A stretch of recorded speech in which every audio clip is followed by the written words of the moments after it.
नमस्कार, न्यूज 18 मध्य प्रदेश छत्तीसगढ़ देख रहे हैं आप। जबलपुर से बड़ी खबर है। प्रधानमंत्री नरेंद्र मोदी जबलपुर पहुंच गए हैं। जबलपुर के डुमना एयरपोर्ट पहुंचे हैं प्रधानमंत्री नरेंद्र मोदी और अब से कुछ देर बाद शहडोल पहुंचेंगे। वायुसेना के विमान से डुमना एयरपोर्ट से वो रवाना हो चुके हैं। वायुसेना के विमान से वो डुमना एयरपोर्ट पहुंचे हैं और बीजेपी नेताओं ने उनका स्वागत भी किया। हेलीकॉप्टर से वो शहडोल के लिए रवाना भी हो गए हैं। ये तस्वीरें जबलपुर से सामने आई हैं। प्रधानमंत्री नरेंद्र मोदी जबलपुर पहुंचे और इसके बाद वो शहडोल के लिए रवाना भी हो गए हैं। तस्वीरों में केंद्रीय मंत्री प्रहलाद पटेल, मंत्री गोपाल भार्गव और जबलपुर सांसद भी नजर आ रहे हैं स्वागत करते हुए प्रधानमंत्री नरेंद्र मोदी का। ये तस्वीरें जबलपुर से प्रधानमंत्री नरेंद्र मोदी जबलपुर पहुंचे और उसके बाद वो शहडोल के लिए रवाना भी हो गए हैं हेलीकॉप्टर से। और जब वो जबलपुर पहुंचे डुमना एयरपोर्ट पर, तब उनका स्वागत केंद्रीय मंत्री प्रहलाद पटेल और मध्य प्रदेश सरकार में मंत्री गोपाल भार्गव ने किया। साथ में सांसद राकेश सिंह भी प्रधानमंत्री नरेंद्र मोदी के स्वागत में मौजूद रहे। तो ये तस्वीरें देख रहे हैं आप। प्रधानमंत्री नरेंद्र मोदी जबलपुर पहुंचे और उसके बाद वो रवाना हो गए हैं शहडोल के लिए। आगे बढ़ेंगे। मंडला से बड़ी खबर है। नेशनल हाईवे 30 पर जाम लगा है। करीब 22 घंटे से 5 किलोमीटर लंबा जाम लगा हुआ है। निर्माणाधीन हाईवे पर उड़ा मैली गांव के पास 2 ट्रकों के फंसने से यह लंबा जाम लग गया। हाईवे पर करीब 22 घंटे से वाहन खड़े हुए हैं। जाम को खुलवाने की कोशिशें जारी हैं। तो ये तस्वीरें मंडला से सामने आई हैं, जहां दरअसल नेशनल हाईवे 30 पूरी तरह से जाम हो गया है। करीब बताया जा रहा है कि 22 घंटे से यहां पर 5 किलोमीटर लंबा जाम लगा हुआ है।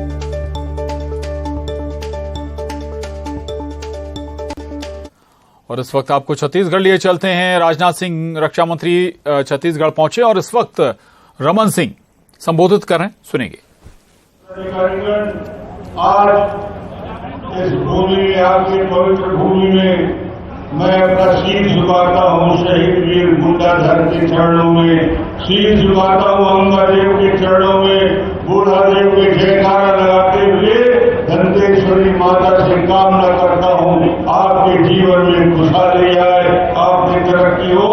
और आज आप सबके बीच आकर मुझे इस बात की खुशी है कि छत्तीसगढ़ में जो 30 मई से 30 जून तक चलने वाले महाजन संपर्क अभियान है, उसमें अभूतपूर्व सफलता मिली है। आज छत्तीसगढ़ में जो सरकार काम कर रही है, इस सरकार ने 4 साल और 6 महीने भूपेश बघेल को काम करने को देखकर मुझे याद आ रहा है छत्तीसगढ़ में 2003 का वो घटनाक्रम याद आ रहा है, जब अजीत जोगी का आतंक था छत्तीसगढ़ में। भारतीय जनता पार्टी के प्रभारी के तौर में ये छत्तीसगढ़ का नेतृत्व संभालने के लिए राजनाथ जी ने कमर कस के छत्तीसगढ़ के एक विधानसभा की यात्रा की थी और 2003 में हमारी सरकार बनाने का क्रम यदि प्रारंभ हुआ, माननीय राजनाथ जी की उस मेहनत का, उस तपस्या का फल है। आज वो हमारे बीच उपस्थित हैं। छत्तीसगढ़ में जब उन्होंने 2003 में सरकार बनी, गरीबों के जीवन में परिवर्तन कैसे आ सकता है, उस कल्पना को साकार करने के लिए छत्तीसगढ़, पिछड़ा छत्तीसगढ़, पलायन करने वाला छत्तीसगढ़, भूख से जहां मौत होती थी, हमने उस सारी समस्या का समाधान करते हुए एक योजना का जन्म दिया, मुख्यमंत्री खाद्यान्न सुरक्षा योजना। गरीबों को 1 रुपया किलो चावल देने की योजना बनाई, जिसमें बस्तर में कोदो कुटकी वाड़ पीने वाले भूख से मौत होती थी, उसके साथ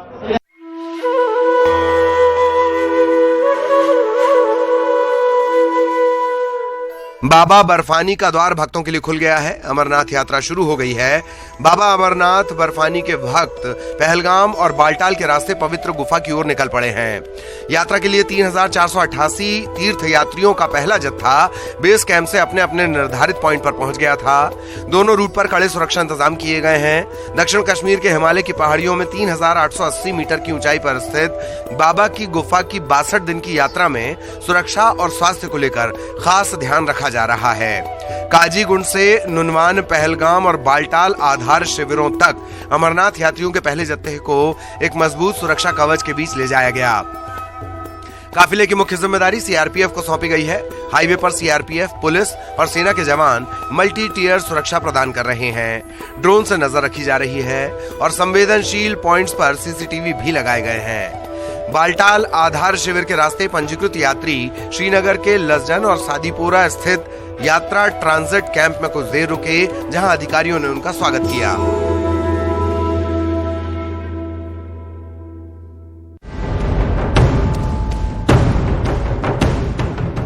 जर्जर इमारतें कभी भी बड़े हादसे की वजह बन सकती हैं। भोपाल के जहांगीराबाद में ऐसे ही एक जर्जर मकान को गिराया गया।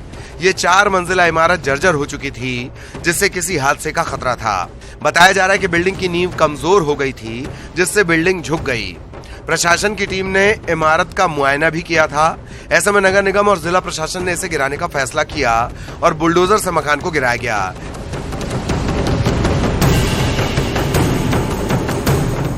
इस दौरान सुरक्षा के मद्देनजर आसपास के मकानों को खाली करवा लिया गया था और एहतियात के साथ मकान को धराशायी कर दिया गया।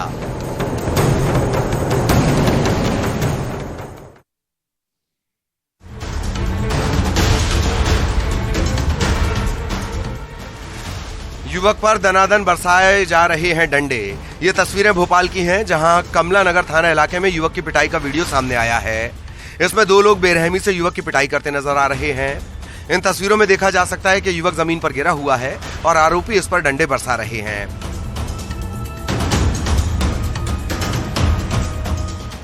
आसपास मौजूद लोग तमाशबीन बनकर युवक को पिटते देख रहे हैं। बताया जा रहा है कि शराब के पैसों को लेकर विवाद में युवक के साथ मारपीट की गई। घटना का वीडियो वायरल होने के बाद पुलिस पड़ताल में जुटी है।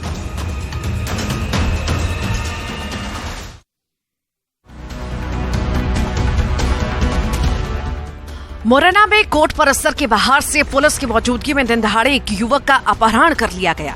अपहरण की लाइव तस्वीरें सामने आई हैं। देखिए जरा कैसे फिल्मी स्टाइल में अपहरण किया गया। अपहरणकर्ता गिरिराज जाटव नाम के युवक को पकड़कर गाड़ी की तरफ ले जा रहे हैं। पुलिस उन्हें रोकने की कोशिश कर रही है। आसपास लोगों की भीड़ भी है। पुलिस अत्याधुनिक हथियारों से लैस नजर आ रही है, लेकिन इसके बाद भी अपहरणकर्ता इस पर भारी पड़ रहे हैं। पुलिसकर्मी बेबस नजर आ रही है और इस हंगामे के बीच युवक को गाड़ी में बैठाकर अपहरणकर्ता फरार हो जाते हैं।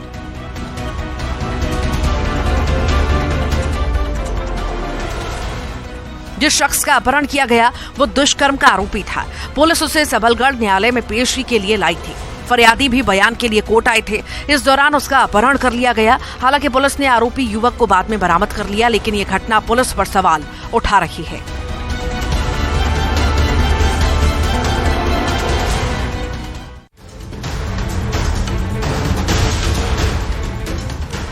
छतरपुर में मनचले बेखौफ हैं। बिना किसी डर के दिन दहाड़े छेड़छाड़ कर रहे हैं। राह चलती लड़की से छेड़छाड़ का ये वीडियो देखिए। इस वीडियो में रोड के किनारे खड़ी नजर आ रही है। भीड़ भाड़ वाला इलाका है, सड़क पर लोगों की आवाजाही है। इसी दौरान बाइक सवार मनचले आते हैं। बाइक पर पीछे बैठा शख्स लड़की को हाथ मारता है। लड़की घबरा जाती है। बाइक सवार आगे बढ़ जाते हैं, लेकिन इसके बाद एक और हैरान कर देने वाली तस्वीर सामने आती है। लड़की भागती हुई नजर आती है। एक युवक उसका पीछा कर रहा है। ये युवक भी लड़की को हाथ मारकर भाग जाता है। बाइक सवार मनचलों से युवक अलग नजर आ रहा है। ये तस्वीरें बता रही हैं कि मनचले किस कदर बेलगाम हो चुके हैं। इन्हें पुलिस कानून का जरा भी खौफ नहीं। इतना ही नहीं, रोड पर एक लड़की से छेड़छाड़ की जा रही है। ये घटना लॉ एंड ऑर्डर पर सवाल खड़े करती है। ये वीडियो वायरल होने के बाद पुलिस आरोपियों की तलाश कर रही है।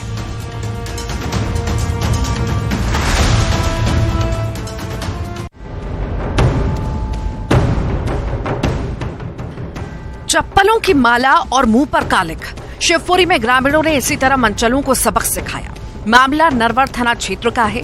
यहाँ ग्रामीणों ने 2 युवकों को पकड़ा। इन पर चोरी और छेड़खानी का आरोप था और जब ये आरोपी पकड़ में आए तो ग्रामीणों ने उन्हें अपने अंदाज में सबक सिखाया। इन्हें चप्पलों की माला पहनाई, कालिख पोती और सड़क पर जुलूस निकाला और इसके बाद पुलिस के हवाले कर दिया। मनचलों को सबक सिखाए जाने का ये वीडियो सोशल मीडिया पर वायरल हो रहा है और अब पुलिस इन लोगों के आरोपों की पड़ताल करेगी। अगर आरोप सही साबित हुआ तो कानून भी सजा देगा, लेकिन उससे पहले ग्रामीणों ने अपने हाथ साफ कर लिए हैं।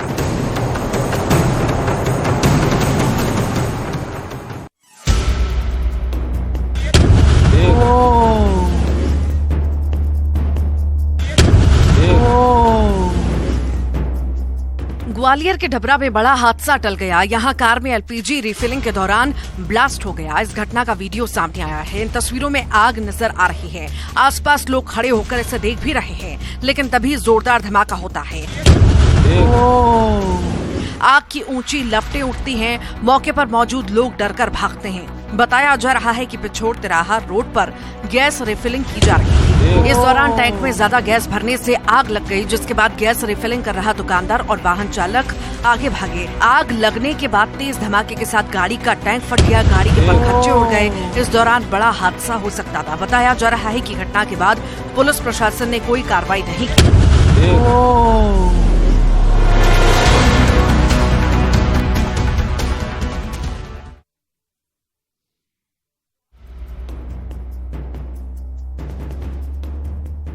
रतलाम में हैरान कर देने वाला मामला सामने आया है। यहाँ के एक रिटायर्ड रेल कर्मी ने अपनी पत्नी की चाकू मारकर हत्या कर दी।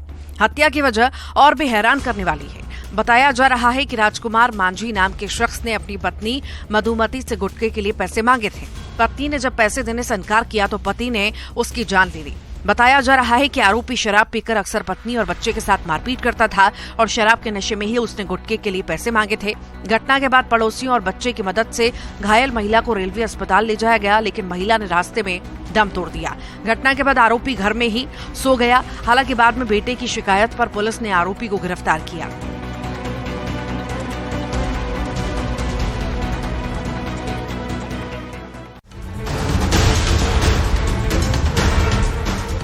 दतिया में बदमाशों के हौसले बुलंद हैं। यहाँ बदमाश दिन दहाड़े लोगों से मारपीट कर रहे हैं। मारपीट की ये वारदात का वीडियो वायरल हो रहा है। इन तस्वीरों में 2 बाइक सवार गली से गुजरते नजर आ रहे हैं। तभी 2 लोग इन्हें रोकते हैं और पिटाई करने लगते हैं। इस दौरान एक शख्स भाग खड़ा होता है, लेकिन दूसरे शख्स को बदमाश पकड़ लेते हैं और उसकी जमकर पिटाई करते हैं। इस दौरान लोगों की भीड़ भी जमा हो जाती है, लेकिन बदमाश उस पर दिन दहाड़े दनादन थप्पड़ बरसाते रहते हैं।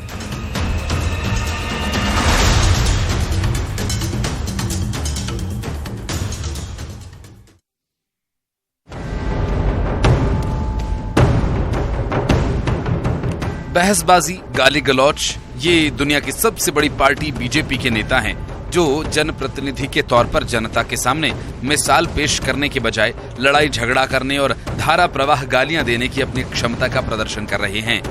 ये तस्वीरें श्योपुर की हैं, जहां बीजेपी विधायक और पार्टी के जिला उपाध्यक्ष आपस में ही भिड़ गए। विधायक सीताराम आदिवासी और देवकीनंदन पालीवाल के बीच जबरदस्त बहस हुई। जमकर तूतू मैमे और अपशब्द बोले गए। जिला उपाध्यक्ष ने विधायक पर पार्टी कार्यकर्ताओं की अनदेखी करने का आरोप लगाया। इस दौरान उनकी बहस हुई और बहस भिड़ंत में बदल गई। बीजेपी के बूथ विस्तार कार्यक्रम के दौरान की ये घटना है। जिला उपाध्यक्ष ने विधायक निधि की राशि को कांग्रेस नेता रामनिवास रावत के लोगों के फायदे के लिए खर्च करने का भी आरोप लगाया।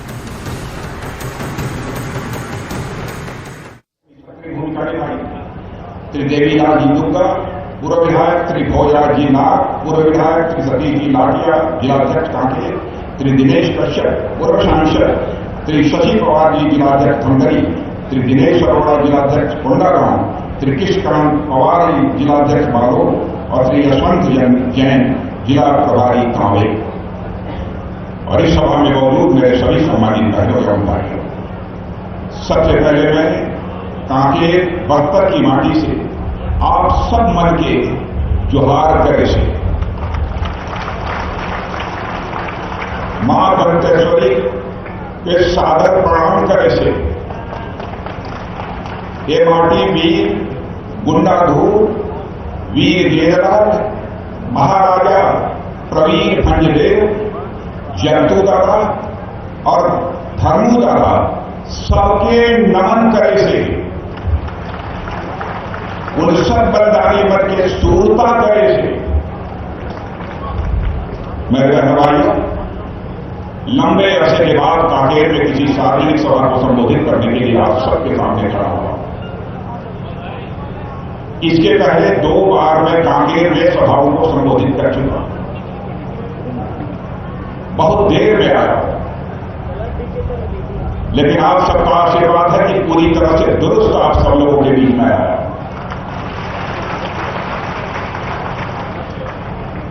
देर से आने के बावजूद आप लोगों ने तालियां बजाकर मेरा स्वागत किया है, फूलों की हार पहनाकर आपने स्वागत किया है, ये प्रतीक चिन्ह देकर आपने स्वागत किया है।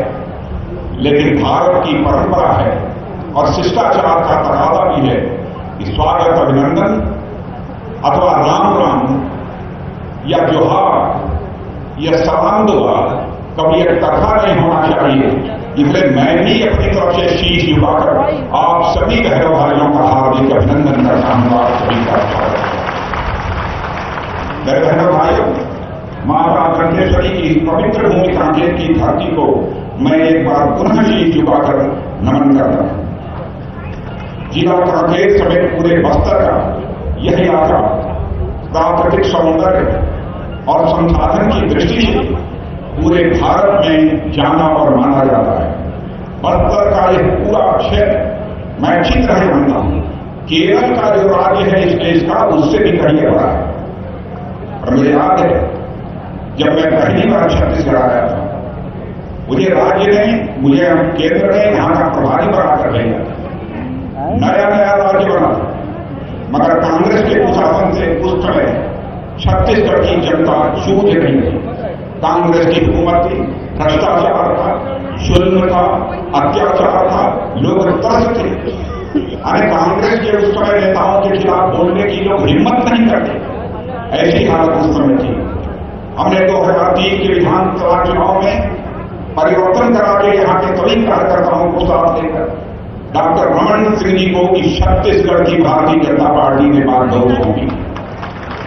उन्होंने 15 वर्षों में, मैं दावे के साथ कह सकता हूं, कोई कह सकता है कि डॉक्टर रमन सिंह ने अच्छा काम किया, खराब काम किया, अधिक काम किया, कम काम किया, लेकिन इस सच्चाई को कोई नकार नहीं सकता है कि छत्तीसगढ़ का कायाकल्प मुख्यमंत्री के रूप में किसी ने किया है तो डॉक्टर रमन सिंह जी ने किया है। उन्होंने केवल नया रायपुर ही नहीं बनाया, बल्कि एक नया बस्तर भी बनाया और एक नया छत्तीसगढ़ भी डॉक्टर रमन सिंह जी ने बनाया। यह सब कुछ तब हुआ जब 15 में से केवल 5 साल ही भाजपा की सरकार केंद्र में थी।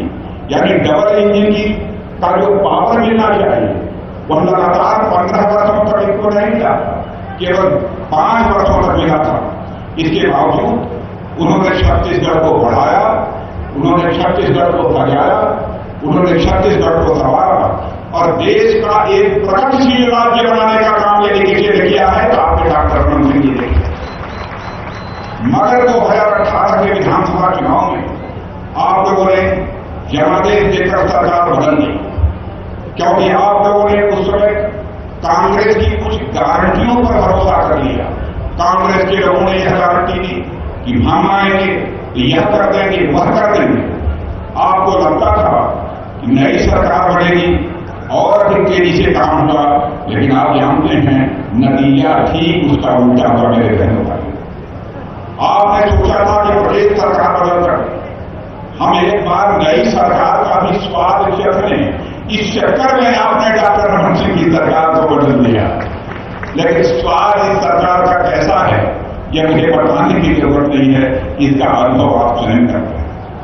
और जिस तरीके से रमन सिंह जी के नेतृत्व में भाजपा सरकार, मेरे बहनों भाइयों, छत्तीसगढ़ को आगे ले जा रही थी, कांग्रेस ने इस समय के जो मुख्यमंत्री है पटेल जी, उनकी क्या हालत है? उन्होंने एकदम बिल्कुल प्रदेश की दिशा ही बदल दी। कहां यह हमारा छत्तीसगढ़ सारे हिंदुस्तान के लोगों की नजरों में आगे बढ़ रहा था, उसकी दिशा को नहीं बदल दिया। जबकि केंद्र की मोदी की सरकार ने छत्तीसगढ़ के साथ यहां कांग्रेस की सरकार होने के बावजूद कोई सौतेलापन नहीं किया। उन्होंने कहा भले ही किसी पार्टी की सरकार हो, लेकिन केंद्र के द्वारा हमें वहां की जनता की चिंता करनी है, इसलिए जो भी मदद करनी होगी हम दिल खोल कर मदद करेंगे। और छत्तीसगढ़ की हमारे प्रधानमंत्री ने मदद की वजह। मैं आप लोगों से पूछना चाहता हूं, छत्तीसगढ़ बनाने की सबसे बड़ी वजह क्या थी? आइयो बहनों, छत्तीसगढ़ बनाने के पीछे हमारे उस समय के प्रधानमंत्री आदरणीय अटल जी की एक ही मंशा थी कि हमारे जो आदिवासी भाई हैं, आदिवासी भाइयों को जो सैकड़ों साल से विकास की यात्रा में पीछे रह गए हैं, उन्हें भी किसी सूरत में हम आगे ले आए। इसीलिए झारखंड भी अलग राज्य बनाया उन्होंने और छत्तीसगढ़ अलग राज्य बनाया। बहनों भाइयों, केवल हमारे आदिवासी भाई आगे आए, यह उनकी मंशा थी। इसी कारण अटल जी ने यह काम किया था। और अटल जी की इसी संवेदनशीलता को ध्यान में रखते हुए आदिवासी समाज की बहुतायत संख्या वाले 2 राज्य और छत्तीसगढ़ और झारखंड का गठन किया गया था। और आपको जानकर खुशी होगी, लंबे समय तक इस देश में कांग्रेस ने हुकूमत किया है मेरे बहन भाई, लेकिन कभी भी आदिवासियों के कल्याण के लिए, आदिवासियों के विकास के लिए अलग से राज्य नहीं बनाया। भारत के इतिहास में पहली बार किसी की सरकार ने अलग से आदिवासियों के कल्याण के लिए, आदिवासियों के विकास के लिए अलग से मंत्रालय बनाया। तो हमारी भारतीय जनता पार्टी की सरकार, हमारे नेता आदरणीय अटल बिहारी वाजपेयी ने बनाया। और मेरे बहन भाइयों, देश के दलितों, आदिवासियों और पिछड़ों के लिए जो प्रतिबद्धता अटल जी के दिल में थी, वही प्रतिबद्धता आज मैं आपसे कहना चाहता हूं कि हमारे